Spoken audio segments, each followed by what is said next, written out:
Bonjour, alors dans cette vidéo, on va voir ensemble comment on convertit une unité dans une autre unité. Par exemple, convertir 5 mégamètres en kilomètres. Alors, j'avais déjà fait une vidéo précédente sur comment convertir une unité dans l'unité principale. On avait vu à ce moment-là qu'il était important de connaître un tableau de correspondance entre le multiple et le sous-multiple et la puissance de 10 qui lui est associée. Je te remonte ce tableau ici. Donc par exemple, ce qui va être important pour toi, ça va être de connaître par cœur ce tableau, c'est-à-dire de savoir que par exemple, kilo c'est 10 puissance 3, que méga c'est l'équivalent de 10 puissance 6, que micro c'est l'équivalent de 10-6, etc., etc.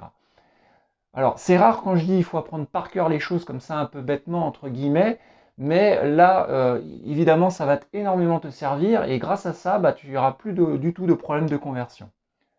La deuxième chose qui va être important pour toi de connaître, c'est la relation mathématique, une sorte d'équation mathématique ici sur les puissances de 10.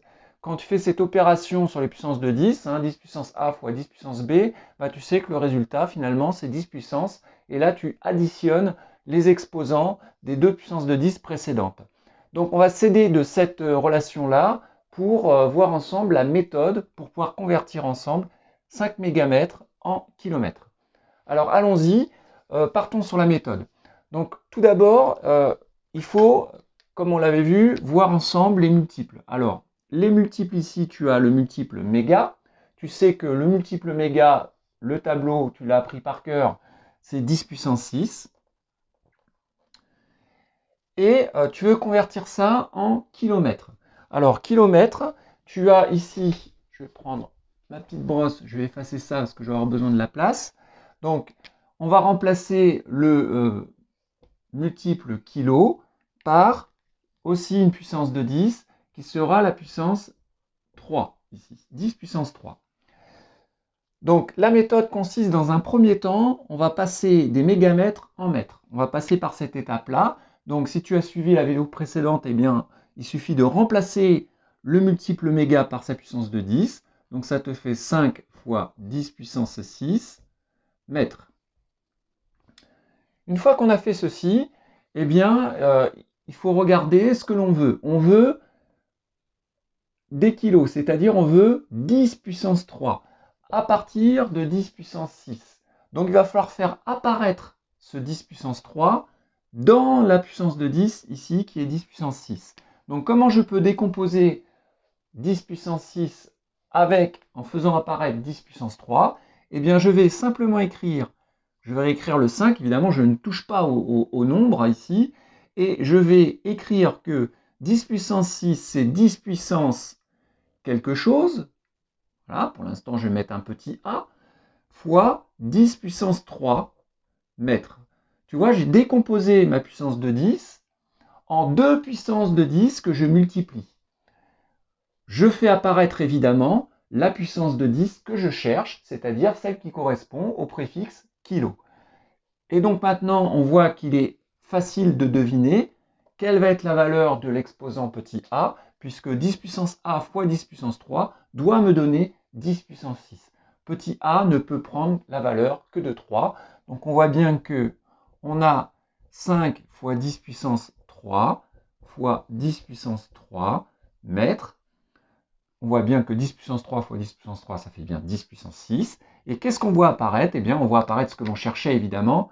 On voit apparaître que ceci n'est autre que le préfixe ou le multiple kilo. Il ne reste plus qu'à remplacer donc 10 puissance 3 par le multiple kilo et ma conversion, elle est terminée.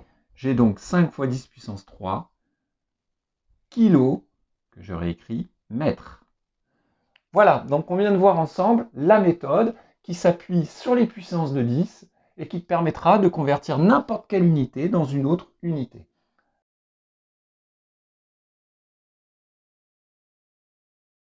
Alors je te propose maintenant de faire un petit exercice d'application de la méthode.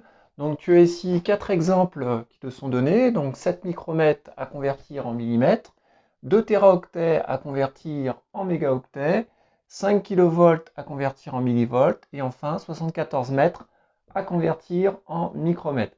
Alors je te recommande d'appuyer sur pause, de manière à ce que tu puisses avoir le temps de faire l'exercice, et ensuite on voit ensemble la correction.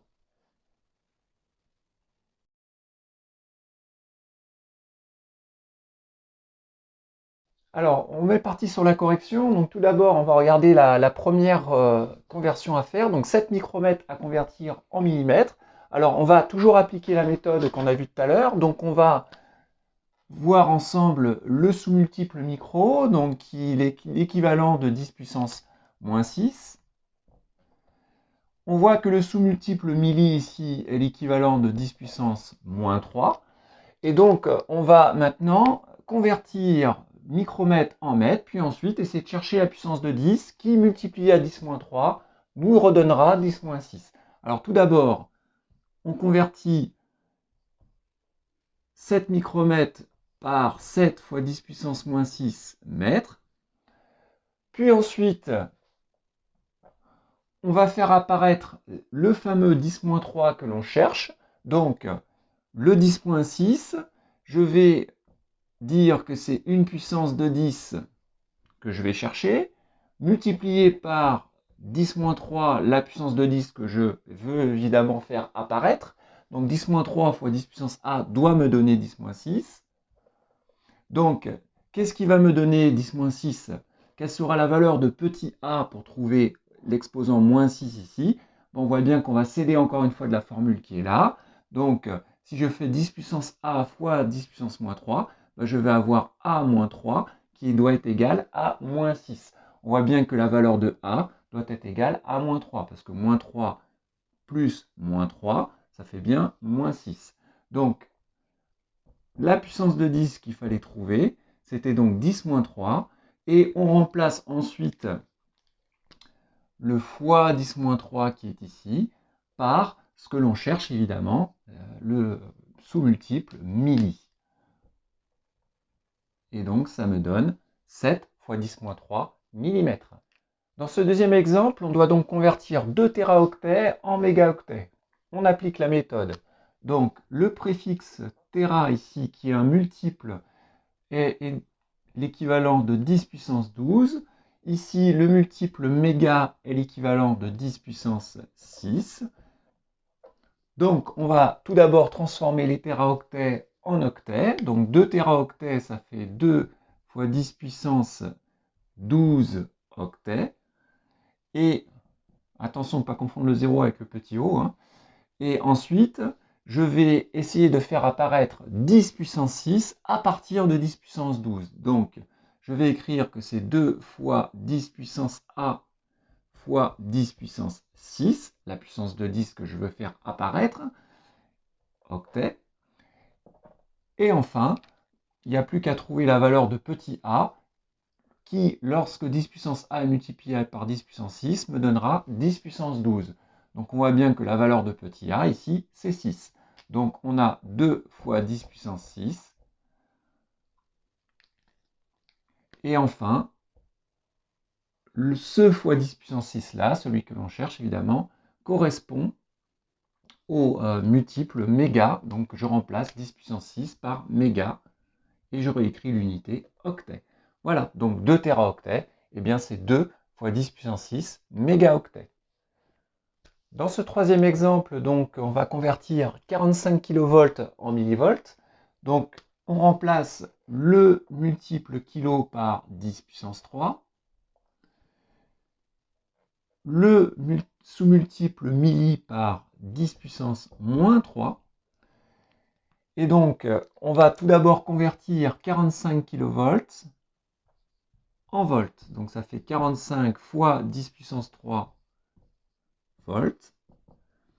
Et maintenant, je veux faire apparaître 10 moins 3. Donc, toujours la même méthode, je réécris 45 fois 10 puissance petit a fois 10 moins 3, la puissance de 10 que je veux absolument faire apparaître, et l'unité 1 kV.